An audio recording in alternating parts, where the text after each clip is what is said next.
A fist rushed past my head.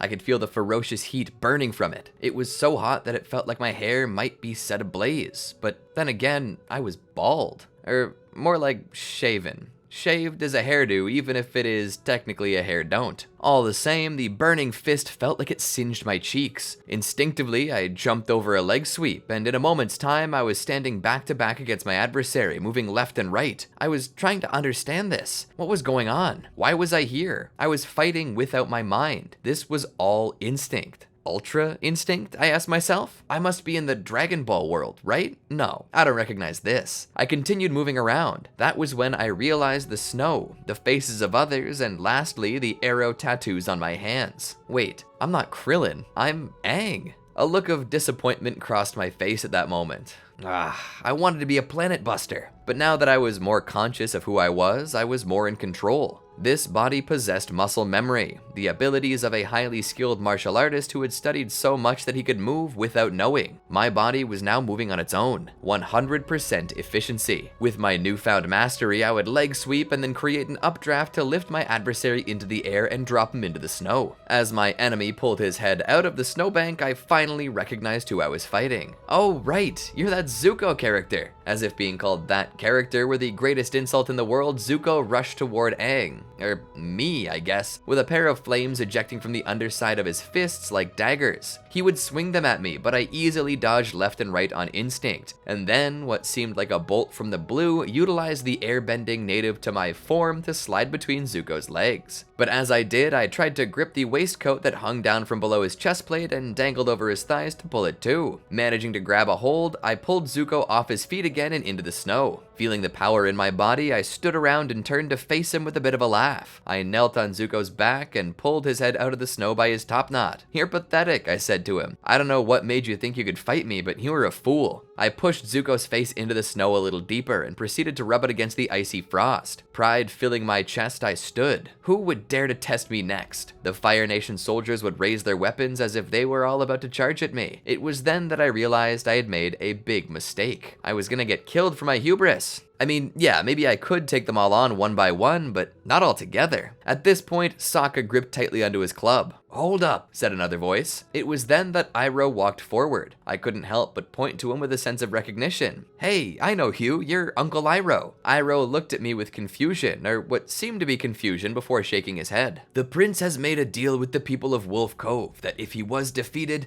he would leave them in peace. To attack the Avatar now would only slight his honor." Zuko looked up at his uncle with grit teeth. "Who said I was defeated?" He tried to leg sweep out from under me in hopes of dragging me to the ground and reversing our positions. However, I instinctively began to spin my staff in the air to take off like a helicopter and fly away from Zuko. Iroh would grab Zuko. "Stop this, Zuko." Zuko looked back. "But uncle, that's the Avatar. I've sought him for years. He's the only chance I have to regain my honor." "At what cost, Prince Zuko?" "Sacrificing more honor. You made a deal, and if you continue down this path, I feel you will only be hurt by the Avatar. Your pride is wounded, but pride can be mended. A life, however, once lost, can never be returned. There's always tomorrow. Tomorrow you can throw all you can at the Avatar, but today, we disregard him." Zuko thought deeply about this. Was his only response. It seemed he agreed with his uncle. He looked back at me with a venomous gaze. "Mark my words, I'm going to be back for you, and when I do, a petty promise won't be enough to save you." Feeling the pride fill me to the brim once again, I stuck my tongue out at Zuko and blew a raspberry. "Go take a dip in boiling oil, nerd." Zuko almost wanted to fight again until his uncle pulled him back. Zuko turned around and began to walk away with him. The soldiers of the Fire Nation followed behind. As they left, Katara walked up behind me and put her hand on my shoulder. "Let's get back inside so we can talk with Gran about this. What to do next?" I turned around. I hope she has something to eat. I'm hungry. We all sat in the grand hall where any village meetings would generally be. Sitting there, staring into my bowl of seal stew, I felt I might vomit. It smelt fishy and it tasted the same. Worst of all, it was slimy in my mouth, like chewing on fat. At this point, I'd lost my appetite. Taking the time instead to think back, I tried to remember what happened to me. Last I remembered, it was just a school day. How had I ended up here? I remembered the halls and a locker. A boy stood in front of the locker. Inside there were many books, but at least one of them had a custom cover, a long blue arrow with a pair of intense blue eyes below them. The boy was happy. His backpack showed the crest of all 4 nations, while the colorful plastic covering seemed to display air, fire, earth, and water on it. A true Avatar fan. This boy was not me. Enter Butch, a somewhat heavy-set and strong boy, big-boned and standing a good few inches above the other kids in my class. That was me. I wore on my back a black and orange varsity jacket that was printed with a 4-star Dragon Ball on it, and my shirt was printed with an image of a Super Saiyan 4 Goku fighting Omega Shenron. As you might be able to tell, I was a Dragon Ball fan. For at least the past 2 years, I had been hyper-focused on it, and right now I felt like Broly walking down the hall, threatening all the citizens on New Planet Vegeta with my intimidating presence. I walked up to the boy and slammed his locker shut. "What's up, nerd?" I asked. The boy, a little smaller than the average kid his age, looked away shyly. "Butch, can we not today?" I would laugh. "What's the issue? Feeling a little sad? Want to talk to someone about it? Maybe you could tell the nurse. I could send you to see her if you want." I would go to punch the boy, but would stop a few inches from his face. Look, I get it. I was an ass. But in my defense, I was never really intending to punch this kid. The boy would fall on his back out of fear, and I couldn't help but laugh. "You're such a wuss. Why don't you whip up some wind or rocks or something to defend yourself, little Avatar?" I would pull his backpack away from him. Looking at the backpack and the emblems on it, I couldn't help but count the bucks I might make on the playground's black market. And yes, at my school there was such a thing.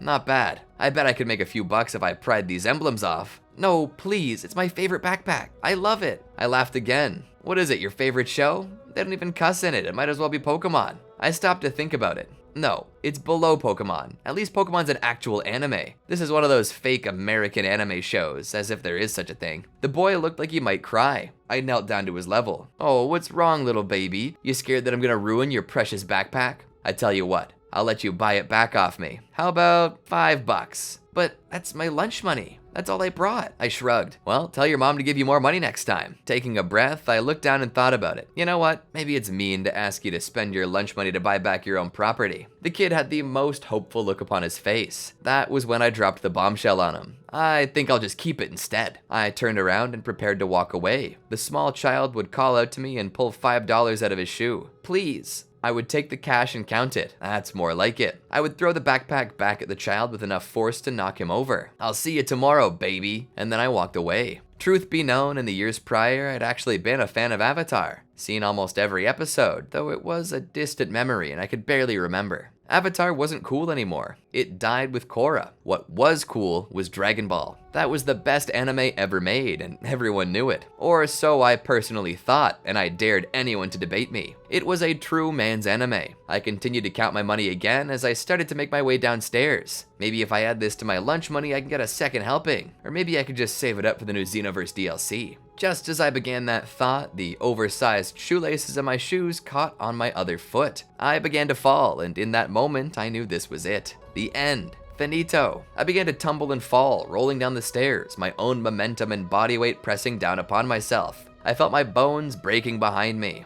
As I hit the lower floor, I lay there, looking up at the fluorescent lights above me. There was a ringing in my ears as student and teacher alike rushed to my side. It was so sudden that I couldn't even feel the pain. I knew that my arm was broken, but my body must have been in shock or something because all I felt was numb. Well, that and an increasing feeling of coldness. It was getting cold. I saw the principal's face standing over me. "Butch!" But then I saw darkness and felt the cold increase. Overwhelming cold. "I gotta open my eyes. I'll die if I don't." "Open your eyes," a voice dictated to me. "Open your eyes." And as soon as I did, however, I saw sky, I saw a face, and I saw snow. Where am I wondered to myself. As I sat forward, I suddenly grabbed for my arm. It was broken. It hurt so badly.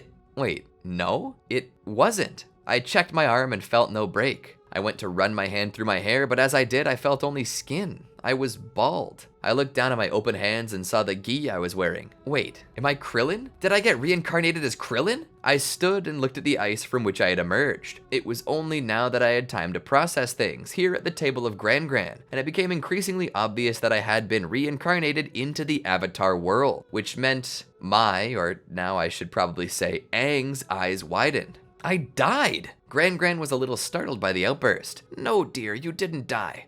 You simply were frozen for what I can only assume to be about a century? Yeah, I know," I scoffed. I couldn't believe that I was reincarnated into such a kiddie show as Avatar: The Last Airbender. For what reason did I deserve this? I would have killed it in Dragon Ball, or at least in Naruto or Attack on Titan, but Avatar? I was gonna be bored to death. Aang, you are now the last airbender. This means you must be the Avatar, Gran said to me. I then turned and looked at her. Let me guess, you want me to use my powers to end the Fire Nation threat? Kill the Fire Lord, master all 4 elements? Gran smiled. Sounds like you're up to speed. The heck I am. Then I looked at my hands. I can't say hell, I asked within myself. Oh, shark monkeys. Yeah, I wasn't saying that either. Nickelodeon was not gonna pay the fine for profanity in children's programming. Why did this have to happen to me? I then rose to my feet. Think again, sister. I didn't come here for any of that. I ain't saving this wussy world. Good luck making it on your own. I began to walk out of the building. Sokka and Katara were startled. The Avatar, not wanting to bring balance? It seemed as though the pig chickens were gonna start flying too.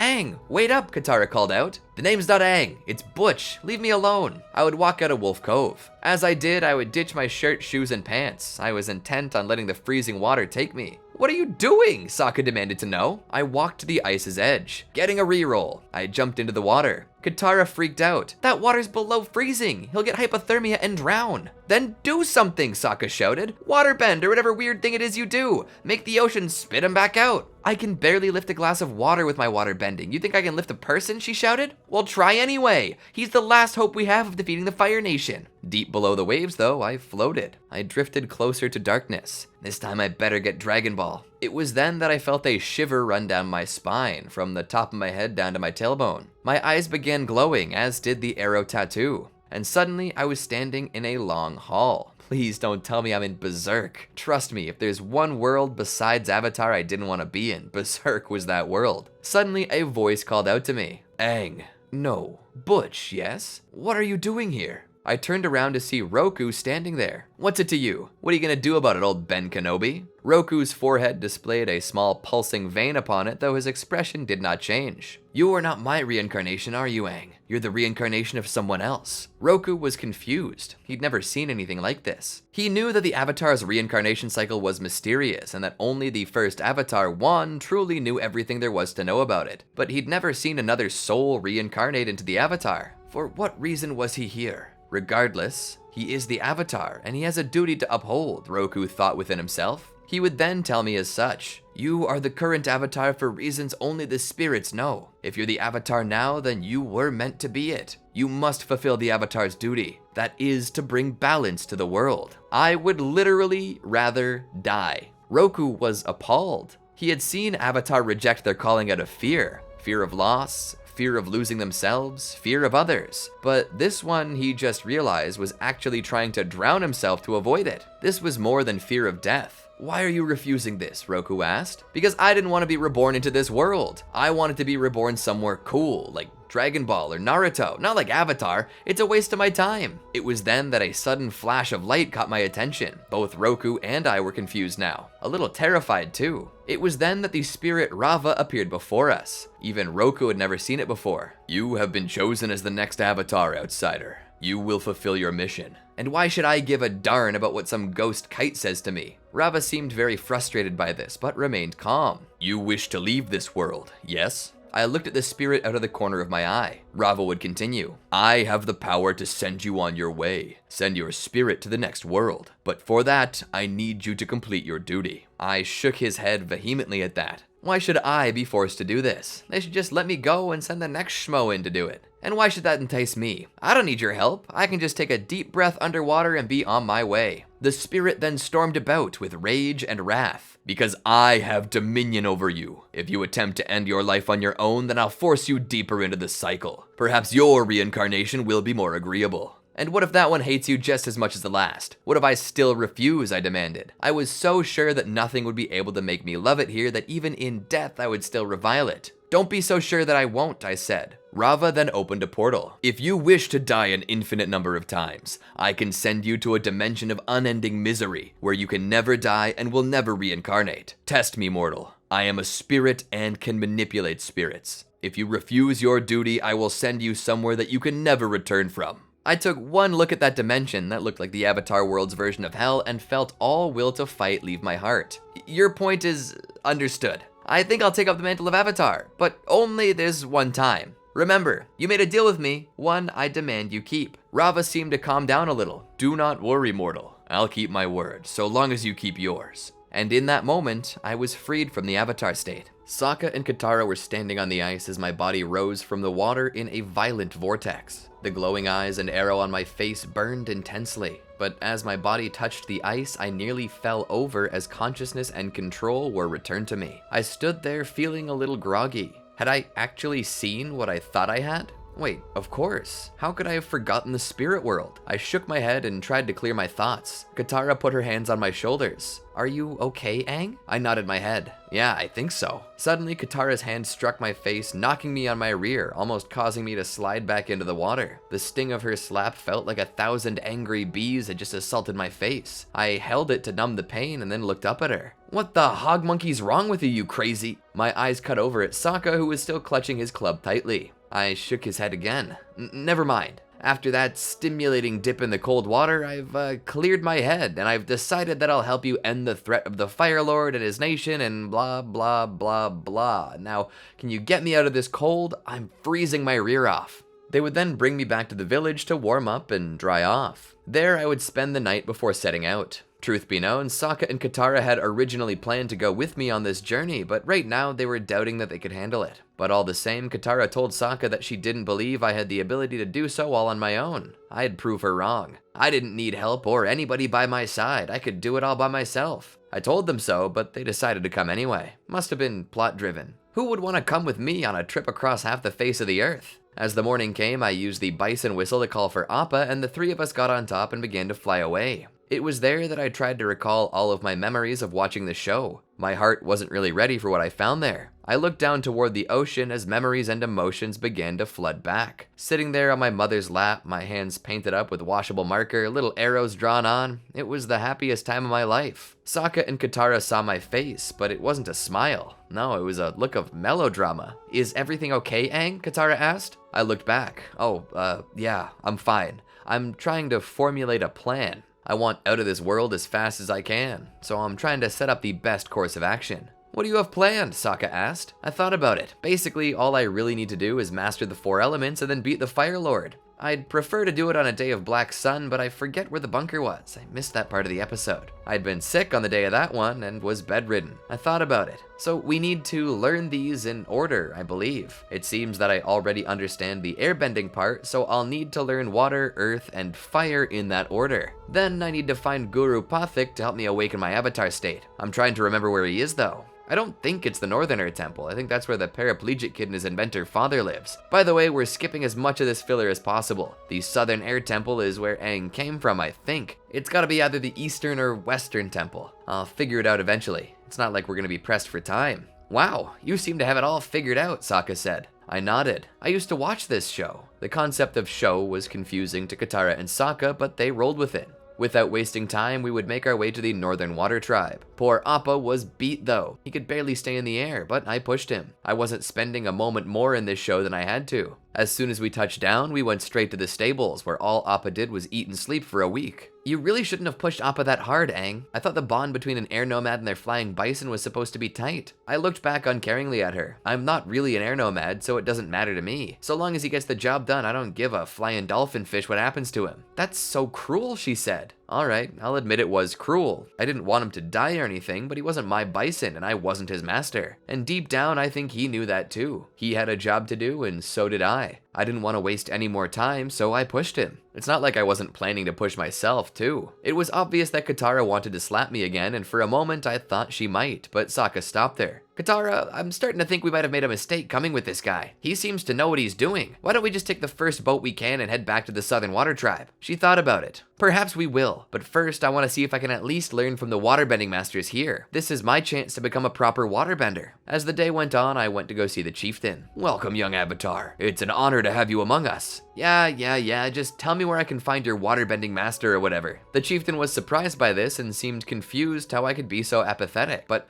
all the same he smiled at me. I see. The Avatar's a busy person and has no time for pleasantries. I'll send our greatest bending master out to meet you. His name is Paku. He's the best of the best. He'll meet you outside of the palace. If you have need of anything else, let us know. Without so much as a goodbye, I left the place. I walked outside. Katara was waiting there for me. She didn't speak. She was just planning to hover like a satellite around me until I had met with my waterbending teacher. While it was annoying, so long as she didn't get in my way, I didn't care. By following me, she would find Paku, who would offer to teach me but would refuse Katara. Katara would be relegated to only being a healer, but she desperately wanted it. She wanted to learn how to fight for her people. Paku would tell her that it's not a woman's job to fight, and at that I raised a hand. I remember this happening in the past. Now, I knew this entire world to be nothing more than fiction. Nothing here mattered, and changing a culture that stood for millennia was simply asinine. But all the same, a memory came back to me, and I was triggered by this. No, you will teach her the same as me. I will not. Our people have had specific roles for countless generations. Women heal, men fight.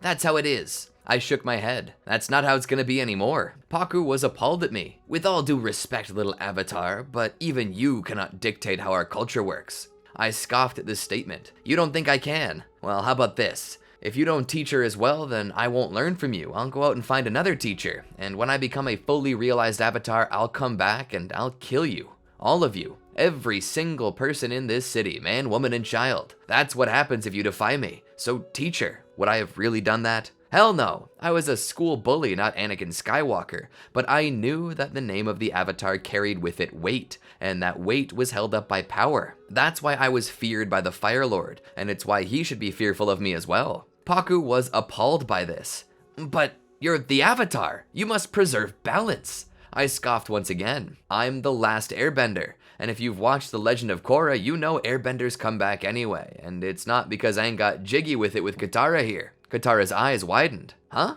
I disregarded her confused outburst and continued. Everything will balance itself eventually, and frankly, I don't really care what happens anyway. I don't care if you never teach another girl anything. You'll teach this girl. And if you don't, Katara will get a spin-off called Katara the Last Waterbender. Mark my words, Paku. Pale in the face, the old teacher would decide to teach Katara too, where her own skills amazed Paku. As the night came, we all went to bed. Katara was still trying to work over everything I had said for her, and it kept her up all night. She wanted to talk to me about it, but was nervous to do so. Eventually, she would muster the guts to walk into my room. There, she found it empty. She'd find the balcony door open and would step outside to see me just sitting on the edge of the balcony, looking up at the moon. To be frank, this world was starting to get to me, and even if I did my best to hide it, it was still showing. Aren't you afraid you'll fall? She asked. I looked over my shoulder at her. Even if I tried, it wouldn't matter. The other avatars would stop me. She would stand there for a moment. About earlier today, I wanted to thank you. Don't think too hard about it, I said. Well, you mentioned that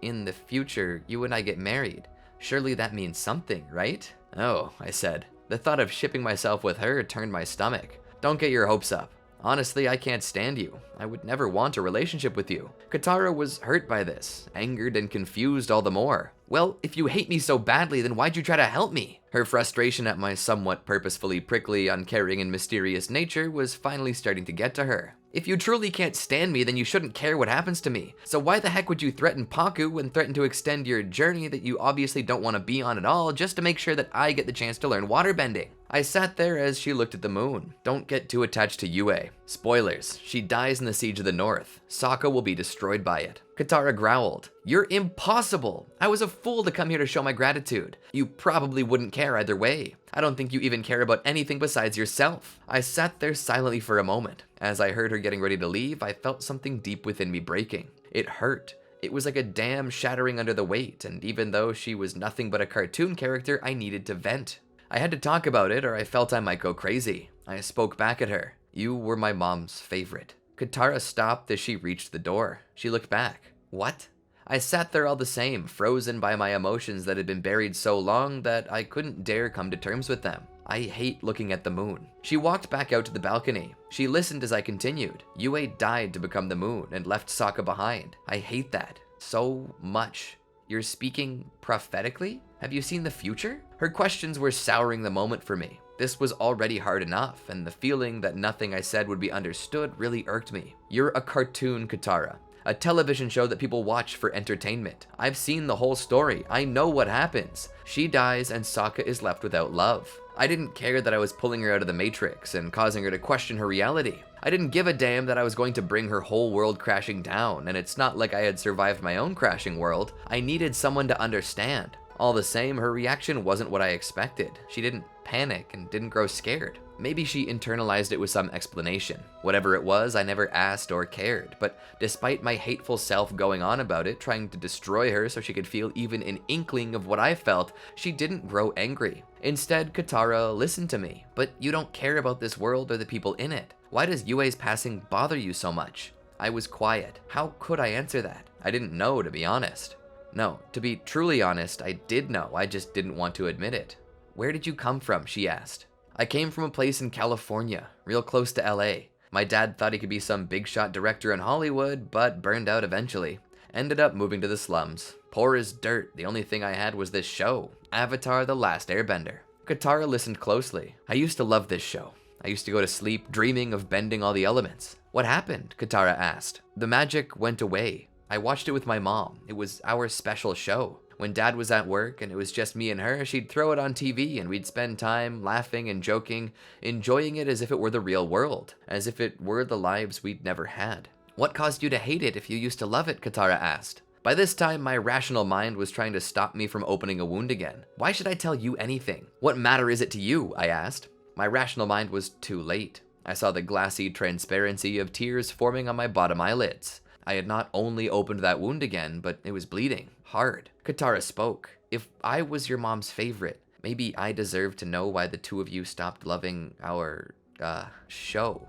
The way she worded it told me that she didn't understand at all. Even still, I was spilling my heart out, and she still couldn't understand me. I tried to be calm, but deep down I resented her for her two-dimensional thinking, the only thinking possible when you existed on the two-dimensional plane of a storyboard. You're two pieces of paper stapled together by Michael DiMartino and Brian Konietzko. You don't deserve anything, I said, trying to mask my emotion again. Please? I sat there and gripped the side of the balcony tightly. I felt as if my grip might shatter the whole building. Might as well have. My heart was shattering all over again. She got sick. She had to go to the hospital, and without her, I had nothing. I tried to watch the show to keep that feeling of her being with me, to try and make myself feel better, to get me through the day. I was watching The Siege of the North when I got the call that she'd passed away. She knew that she was going to, but she refused to tell me. She didn't want me to see her that way. I turned back with tears spilling from my intense and angry eyes. I was filled with so many competing emotions. Sorrow, grief, rage, wrath. All of it was spilling onto the canvas of my words like the blood of Vincent van Gogh after the severing of his ear. But she didn't get to make that call for me. Did she think it was gonna make me feel better? I didn't care if she had hair or not. I just wanted to be with her, to see her. I didn't get to say goodbye. I hate this show. I'd rather be in any other world than this one. I turned back toward the moon, my gaze cursing it and the universe with which it existed. This is cruelty. Why would God send me to this world out of all of them? Why not Dragon Ball? Why does it have to be the one that I hate the most? I sat there, curling up into a ball, feeling like a spider whose life force had gone out long ago. This is worse than death. Katara reached out to touch my shoulder in some hope of comforting me. I would swing my hand to knock hers away. I didn't wish to be touched at this moment. I felt vulnerable enough as is. As I did this, however, I lost balance and fell. Katara raced out to reach me but missed. Aang! Right before I hit the ground, though, I accidentally activated the Avatar state and was pushed back up to the balcony with my airbending. As I touched the ground, I returned to my original form. I grit my teeth and clenched my fists. I looked up to the heavens. Rava, if you want this done so badly, then why do I need to learn all this crap? Why can't I just use the Avatar state and get it over with? There was no answer. Katara walked over to me. It's gonna be okay, Aang. Once more, I pushed her away. Get out. I don't want your coddling. I don't want your love. I don't want your gratitude. I want you to leave me alone. Tears started to form in her eyes. Her mouth left agape. I saw the look I put on her face, and I felt like Satan. I had taught her a form of pain, and I regretted it. She began to leave. After she closed the door behind her, I felt my rage return when I recalled what she had said. I picked up a vase and smashed it on the door behind her. And stop calling me Aang, that's not my name. After this, our training sessions were pretty quiet, and oddly, I felt bad about it. We trained until we couldn't train anymore, or until we mastered it, whatever came first. For Katara, it was the former. For me, it was the latter. It seemed I inherited increased potential from this avatar body as well. As my training came to a close, Sokka had reached the end of his rope with me, and Katara felt that she'd be better suited not traveling with me anymore. This didn't change anything for me. I didn't care much at all. Or so I thought. Katara did come to see me off, however. Are you gonna be okay on your own? She asked. I'll be fine. My reply was simple as I loaded down my pack of supplies on Appa's back. The sky bison let out an audible groan due to its inability to see me as his master, yet his inability to deny what I was. It was as if the Aang he knew was somehow gone, or as if he never existed at all, replaced by an imposter. Me. I sat on the seat, ready to fly off. At this time, my hair was already starting to grow back. I was refusing to shave it in silent protest to this world I found myself in. Before I went on, he looked at Katara though. My feelings were still raw, and I knew hers were as well. I had hurt the feelings of many people in my past, and I never cared. But right now, for some reason, I felt like I needed to make it right. I felt that I'd be unable to live with myself if I didn't.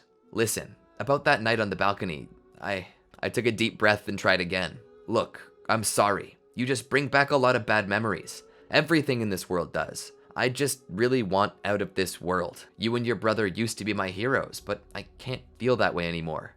Looking at you is like seeing my mother's grave all over again. I can't. She nodded. I understand, Butch. I hope that your journey is quick and successful, and that the results are exactly what you desire, she said, managing a smile. I couldn't help but smile back weakly. Hey, your brother really likes Princess Yue. I just want to tell you, the city will be attacked in the near future, but it will stand. That is, until an airship goes to the reflecting pool behind the palace to try and kill the moon spirit. On the day that they try to take the palace, have the most skilled warriors there in the garden.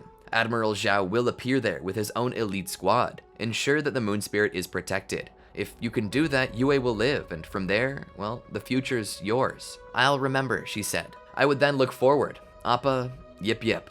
The bison would fly into the air, and from there I'd fly to the Earth Nation, specifically to Gaoling, which was known to be the home of the Beifong family. I knew that Toph would be there, and Toph in the original story was Aang's earthbending mentor. I needed to find her. I knew that she frequented the Earth Rumble, where she would be the champion once again. I knew she was stubborn and wouldn't want anything to do with me, but all the same I needed her, so I would have to find a way to get her help. I assumed my status as Avatar wouldn't matter, as she wouldn't respond to threats. I needed to, for the life of me, to be nice to her. As Appa landed there, I would sneak underground and find the tournament. There I'd wait for her to appear. I wouldn't be able to afford a seat, but I was crafty enough that I could watch from a secluded area. Don't need to pay for a seat if you decide to stand. It was murder on my legs though.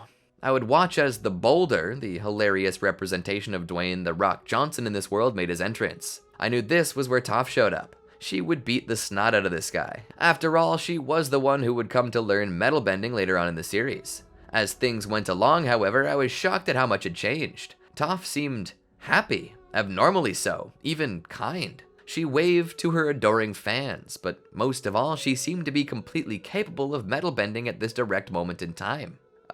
Something's off. Am I getting plot armor for ditching Sokka and Katara? I asked myself. As the battle reached a decisive conclusion, I would go find her in the locker room. She knew I was there immediately. I could tell because she stopped moving for but a split second. I could see her mind turning, trying to decide whether she should flee, kill me, or ignore me. I was hoping for none, because I sorta needed her at that moment. Howdy, she said, with the happiest tone in the world. I was not expecting that. Hello? I wanted to talk to you about something. I saw your battle and was really impressed. You see, my name is Butch, and I'm the Avatar, and I wanted to know if you could teach me your style. She turned her head as if somehow she could look back at me, but the gray irises and glazed over pupils showed that she was blind. Butch? That's not a usual name for an air nomad. How did you know I was an air nomad? I asked, having never told her my origin. Toph turned around. It's by how you carry yourself. Air nomads tend to be light on their feet, or so I've heard. So you're the Avatar, I'd assume you have your entourage with you. I shook my head. Was it common knowledge that I'd been traveling in a small group?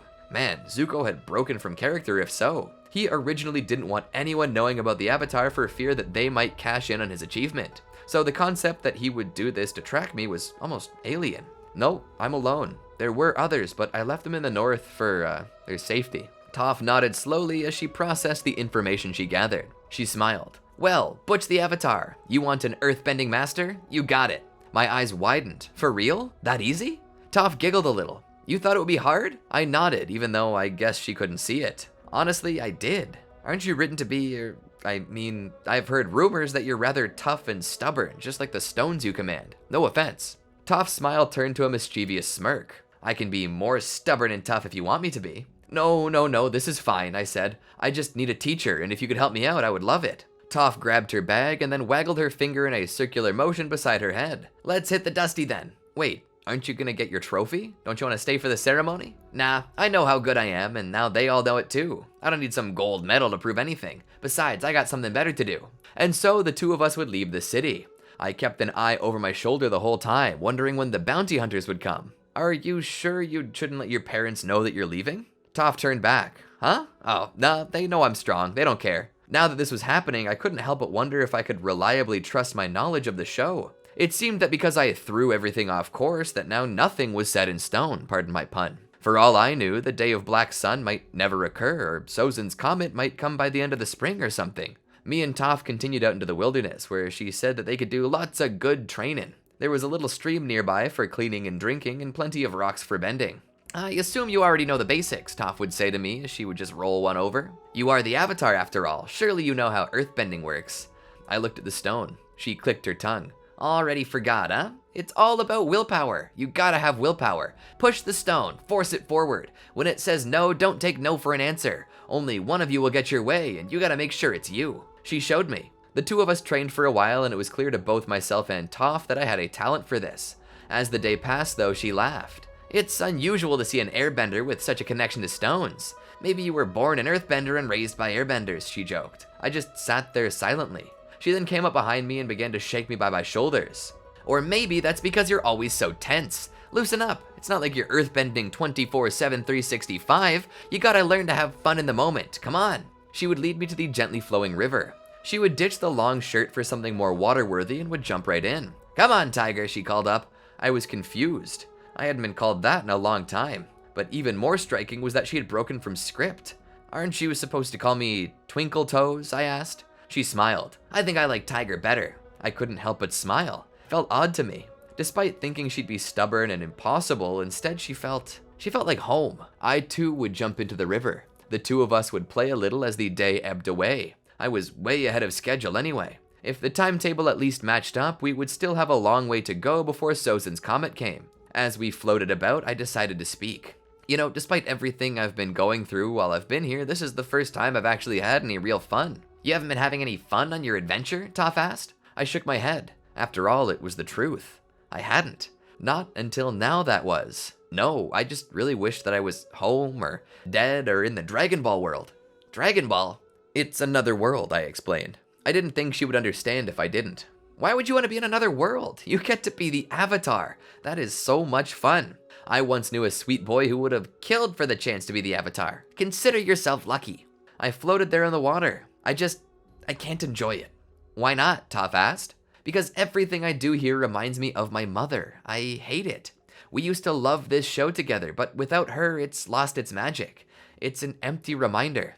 Toph turned to face me. Why would you hate something that you loved with your mom? Because she's not with me anymore. Toph turned her head to face the sky again. Nonsense. Your mother is wherever you go. Just because she died doesn't mean she's gone. She lives on in you. Probably not much solace, though. You've heard it before, I suppose. But all the same, if you love your mother, then there's no reason to push away the things that you both love together just because she's not physically around with you. You should love it because you remember her. At this point, my emotion was building up again. I was fighting the urge to cry and failing. It hurts so much. How can I love it when I hurt so bad? Toph swam over to me and held my head in her hands. With her thumb, she pushed my tears away. Maybe because she's still watching it with you, and because she loves you. As I felt her touch, I looked into her grayed-out eyes, and I peered past these into the soul that, despite their dead appearance, still offered a glimpse. And what I saw there left me speechless. Mom? Toph smiled. Tiger, I don't want you to stop loving the things we shared together just because of me. It took me a long time to come to terms with the fact that it seemed that she too had been reincarnated into this world. But when I did, I spilled out my heart, every ounce of pain I had held onto from the day she died until now. Why did you keep me away? I loved you so much, and when you were dying, I didn't even get to say goodbye. Toph's eyes looked down, despite not actually looking away from anything. It was an inherited trait from when she could see. I didn't want you to see me like that. That wasn't your decision to make, I told her. Despite my anger wanting to push her away, my heart was so excited at the chance to have that moment that I prayed to receive for over 2 years. She then spoke to me. I was covered in wires, tubes, and I felt so ugly. I didn't want the last time you saw me to result in a cringe. I wanted to protect you, but I couldn't stand it if you were too scared to even look at me. Maybe that was selfish, but I couldn't help it. I hugged her. To hear her say that, to hear how vulnerable she felt in that moment, I couldn't not hug her. Mom, there's nothing that would ever make me think that you are ugly. I love you, and the you I love is so much deeper than just skin. I just wanted a chance. She would smile at me. Maybe that's why I'm an earthbender. She giggled a little. To even get as far as I did against that took a heck of a lot of willpower. She then pulled away from me. Well, now's our chance to catch up, and we can have a lot of fun doing it too. After all, we're in the Avatar world. What do you say we do some filler episodes and get some stuff back on track? But, Mom, I drove Sokka and Katara away, and without them, Zuko will never join us. My mother nodded. Trust the journey. He has his own to make. We'll wait for him at the Western Air Temple. I shook my head. But he has to think he's killed me. No, dear, he needs to realize the truth, and that realization can happen at any time. Just trust the process. Let's go. Together, the two of us would head to the Western Air Temple to wait. And that is where Zuko finally appeared. Hey, Zuko here.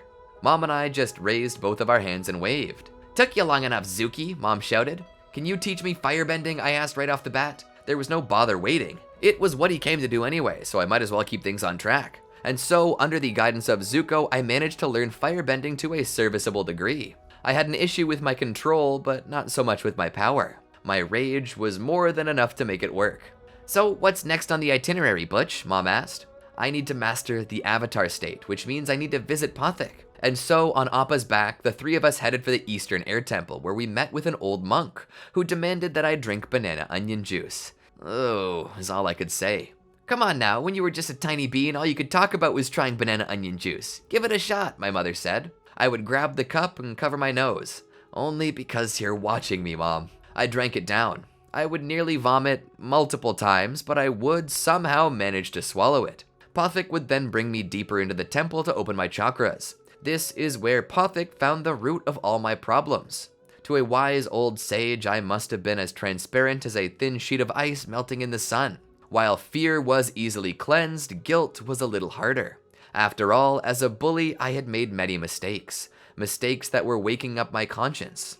To be honest, I had known for a long time that what I was doing was wrong, but I was trying to live the thug life. I needed to feel strong. I needed to feel like I was in control because I hadn't felt any form of control in a long time. Shame came after, which could be purged when I decided that I would forego this path as a bully for something kinder. After all, my mom wouldn't like the person I'd become. I needed to mend it quickly before I disappointed her in the time that we finally got to have together. The next chakra to cleanse was grief. It was here that Pathik found that I couldn't let go. Despite everything his mother had said and everything that Pathik would tell me, I couldn't let go of this grief. It hurt so bad, the mere memory of it. That was why my fun in this world was diminished. Even with my mother by my side, the trauma remained. Pathik eventually stated that he couldn't teach me the Avatar state because of this. He told me that I needed to deal with it in the future if I would ever achieve the Avatar state. He said that if I were to beat the Fire Lord, I needed to achieve this state, and so as long as I held onto my grief and my earthly attachments, I never could. I would need to deal with it, but how was I supposed to do so? I asked my mom, and she told me simply that the path forward would make itself manifest if we just continued on. And so our little group would find a place by a beach to stay. It was one of the Fire Lord's old beach houses. There, I knew I was supposed to wait for the lion turtle to teach me energy bending. Would I really need it though? After all, I wasn't a pacifist like Aang was. I had no qualms about killing Ozai, especially since I knew it would be something that he'd prefer as opposed to losing his power and dying of old age, caged up in some Fire Nation dungeon. As the time passed, we just decided to enjoy our time there.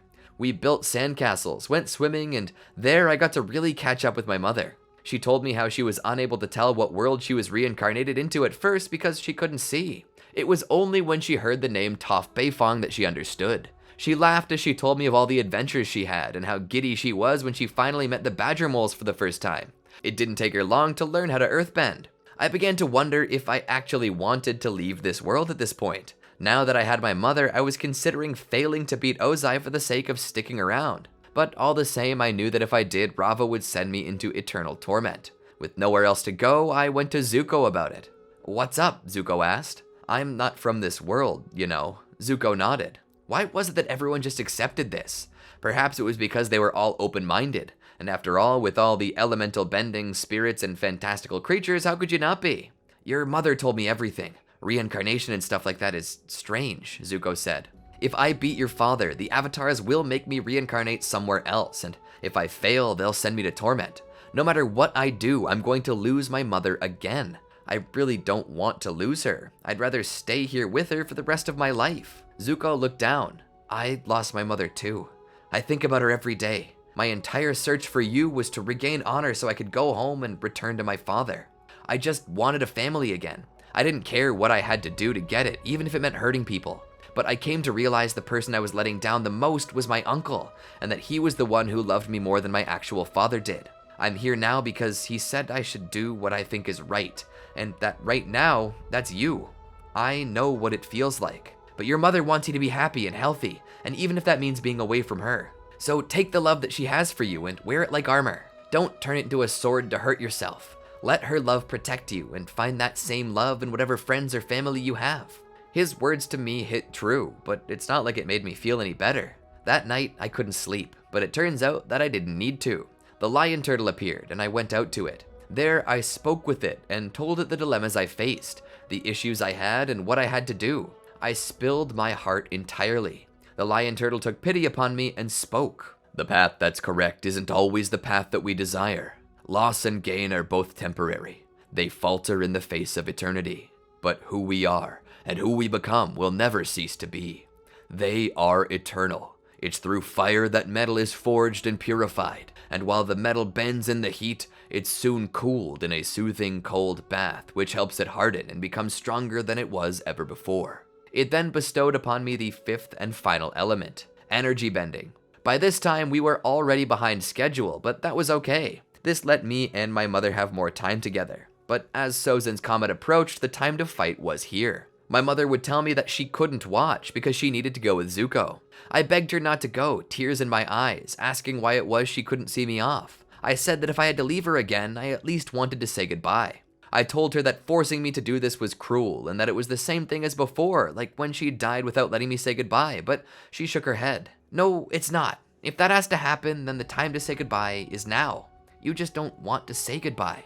And I understand that, Tiger. She said this as she pulled my head to hers. Her eyes closed as she smiled and spoke, tears running from both of our eyes. You need to know, it's okay to let me go. But, Mom, if I do that, My mother finished the sentence for me, as if she had read my mind. Feel like you're betraying me? Or that you don't love me? Or that you'll forget me? No, my brave little tiger. Holding on will only cause you more pain, and that's the one thing I don't want for you. Even if you let me go, I know you love me. Even if you somehow did forget me, I would never stop loving you. And there's no betrayal on earth that you could ever commit that would keep me from loving you. Listen to me. It's time to let go of this pain and move on. I love you. She then pulled away. My hand rose toward her as I attempted to follow for a second, but caught myself and remembered that I had a job to do. After all, I had been wrong. This was more than a two-dimensional world on paper. The characters were real. They had lives, dreams, and maybe, just maybe, my television screen was nothing more than a medium that allowed me to peer into it. Maybe I could make a difference here, and if I could, I needed to. At least for my mother's sake, who would be living here long after I was gone. I didn't want to be the world's avatar in this moment. I wanted to be my mother's avatar. I opened my glider and took to the sky, tears streaming from my eyes. Together, my mother and Zuko would go to face Azula. I would continue to fly toward the final battle, where I knew Ozai would be waiting. As I perched upon the rocks, I would wait for the war blimp to appear, and it did. I would easily shoot it down with my earthbending, choosing my mother's element as a final tribute to her before the battle began. The disc I pulled up from under me, I carved into a heart with the name my mother had before passing etched into it. I then flung it at the Fire Lord's blimp, shattering the engine. The Fire Lord would drop down to face me, empowered by Sozin's comet. He would stand upon the stone and mock me, but I hardly heard what he was saying. His words were all scripted, and as far as I was concerned, I wasn't even doing battle with the Fire Lord. No, I was doing battle against my own inner demons personified by Ozai.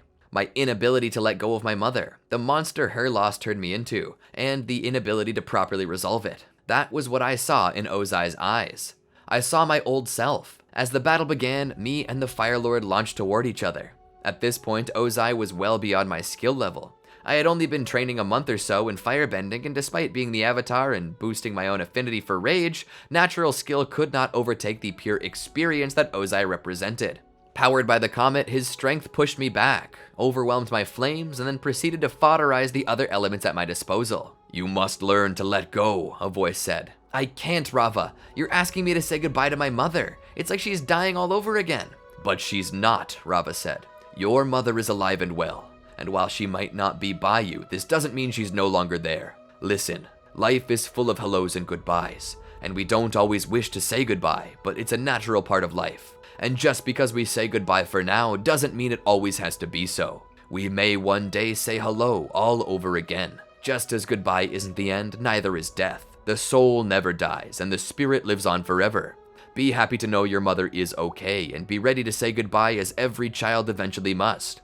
You must be ready to grow up and face life head on. You may be by yourself when you do it, but you'll never be alone. The people we love will always be with us, loving us, thinking of us, just as we are thinking of and loving them. So take a deep breath. Be willing to let go of your grief. Let go of your attachment that has dragged you down. This was the lesson you were brought to this world to learn. I believe in you, Butch. You can do it." I almost wanted to cry at Rava's words to me, but instead I took a deep breath and internalized them. They gave me the courage and strength to move forward. "No matter where you are, Mom, no matter where I am, I'll always love you." Suddenly, my arrow and eyes began to glow. Ozai was visibly terrified. With the power of every avatar since the cycle began present within me, I turned back on him and began to utilize every drop of wisdom I had obtained from times past. And with this, I managed to push Ozai back. With one final blast, I knocked him to the ground. Ozai sat there, ready to meet his fate, but I would drop from the form and lower my shoulders to calmly speak with him. "You know, I know the value of love, the value of family and compassion. I don't think you do. I wish to kill you for what you've done to this world, for what you've done to your brother, your wife, your daughter, and for what you've done to Zuko. However, for Zuko's sake, I won't kill you. You should really thank him for that when you next see him." I put hands on Ozai's forehead and chest, and would then close off his chakras, removing his ability to firebend. I stood and turned back to the stony spires from which the battle had come. "The job is done, Rava." The spirit, pleased with my work, then decided to make good on the promise made.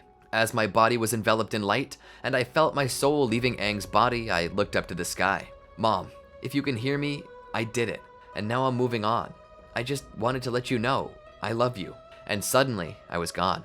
In that moment, my eyes opened. I was in the ambulance, rushing to the hospital. I tried to sit up, but felt pain in my arm and across my body.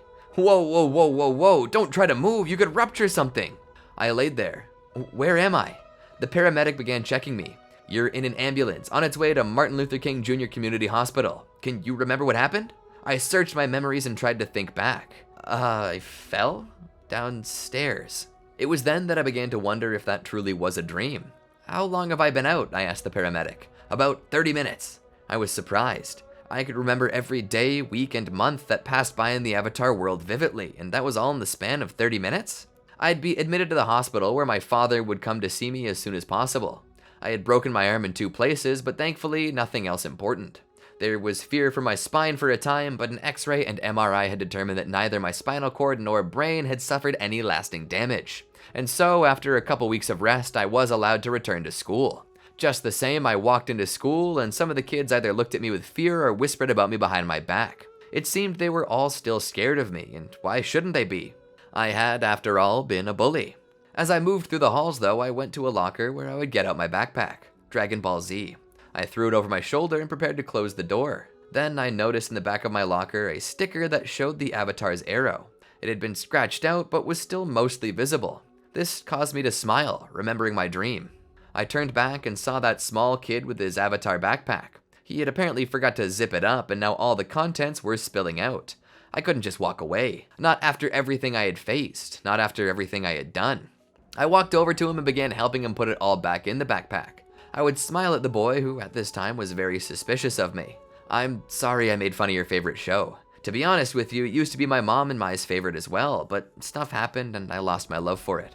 I took that out on you, I'm sorry." I offered the $5 back to the boy as a peace offering. The boy smiled. "Aang would forgive you, so I will too." The two of us stood and headed to class together. This time, I was sure to watch my step. You know, my favorite episode was always the cactus juice one, the kid said. I couldn't help but laugh. I think it was all our favorite, kid. Maybe we can watch it later, I said. As painful as those memories were, I finally felt like I was ready to let go of that pain and return to the things I used to love. Are you sure you want to hang out with me? The boy asked. I nodded. I want to be better. I want to stop being a bully. And you wouldn't rather watch Dragon Ball? I thought about that for a moment. Nah, I think I'd rather watch Avatar. And that's the end of this story. I hope you all enjoyed it. If you did, feel free to click that like button, leave a comment, and subscribe. It means a lot to us if you do. And don't forget to ring the bell to be notified when more videos like this drop. And check out one of these videos to tide you over till next time. Until then, peace out.